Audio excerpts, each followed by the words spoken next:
আপনি যদি কখনো দাঁতের যন্ত্রণায় ভুগে থাকেন তাহলে এটি আপনার জন্য কতটা ভয়ঙ্কর হতে পারে তা বলে বোঝানোর প্রয়োজন নেই। দাঁতের যন্ত্রণার কারণ হিসেবে দেখা গেছে আপনি যদি নিয়মিত ব্রাশ না করেন অথবা ব্রাশ করলেও তা যদি ভালোভাবে না করেন তাহলে আপনার দাঁতের যন্ত্রণা হতে পারে। আপনার দাঁতের ফাঁকে যদি কোনো খাদ্যকণা দীর্ঘদিন ধরে আটকে থাকে তাহলে সেখান থেকেও আপনার দাঁতের যন্ত্রণা হতে পারে।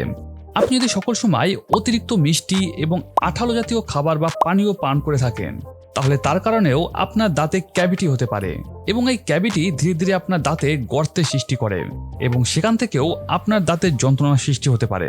এছাড়া বিভিন্ন কারণে আপনার দাঁতে যদি আঘাত লেগে থাকে তাহলে সেখান থেকেও আপনার দাঁতের যন্ত্রণা দেখা দিতে পারে। এখন আপনি যদি দীর্ঘদিন ধরে দাঁতের সমস্যায় ভুগে থাকেন তাহলে আপনাকে অবশ্যই একজন ভালো দন্ত চিকিৎসকের পরামর্শ নিতে হবে।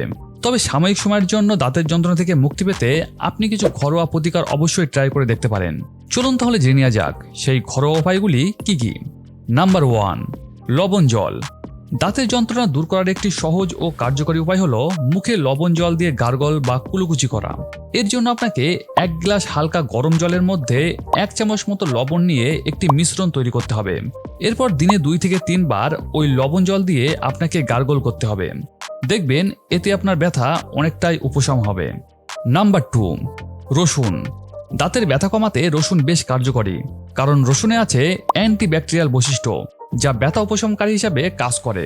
দাঁতের যন্ত্রণায় আপনি 1 কোয়া রসুন চিবিয়ে খেতে পারেন অথবা রসুনকে ভালোভাবে বেটে নিয়ে তার একটি পেস্ট তৈরি করতে পারেন। এরপর দাঁতের ওই ব্যথা অংশে রসুনের পেস্টটিকে ভালোভাবে লাগান, এতে আপনার ব্যথা অবশ্যই কমে আসবে। নাম্বার 3, লবঙ্গ। যারা সকল সময় দাঁতের যন্ত্রণায় ভুগে থাকেন তাদের কাছে লবঙ্গ একটি পাওয়ারফুল ঔষধ। আপনার দাঁতের যন্ত্রণা দেখা দিলে দাঁতের ওই ব্যথা স্থানে একটি লবঙ্গ দিয়ে চেপে রাখুন, দেখবেন অবশ্যই উপকার পাবেন। এছাড়া বাজারে যে লবঙ্গ তেল পাওয়া যায় ওই তেল তুলোতে কয়েক ফোঁটা নিয়ে আপনার দাঁতের ব্যথা স্থানে লাগিয়ে রাখুন, এতেও আপনি অবশ্যই উপকার পাবেন। নাম্বার 4, পেঁয়াজ। দাঁতের যন্ত্রণা এবং মুখের ব্যাকটেরিয়া থেকে পরিত্রাণ পেতে আপনি পেঁয়াজও ব্যবহার করতে পারেন। এর জন্য আপনাকে পেঁয়াজের 1 টুকরো অংশ দাঁতের ওই ব্যথা স্থানে চেপে ধরে রাখুন, এতে আপনার ব্যথা অবশ্যই কমবে। এবং নাম্বার 5, পেয়ারা পাতা। মুখের দুর্গন্ধ থেকে শুরু করে দাঁত ও মাড়ির নানান সমস্যায় পেয়ারা পাতা বেশ উপকারী। এর জন্য আপনাকে প্রথমে 2টি কচি পেয়ারা পাতা জল দিয়ে ভালোভাবে ধুয়ে ফেলতে হবে।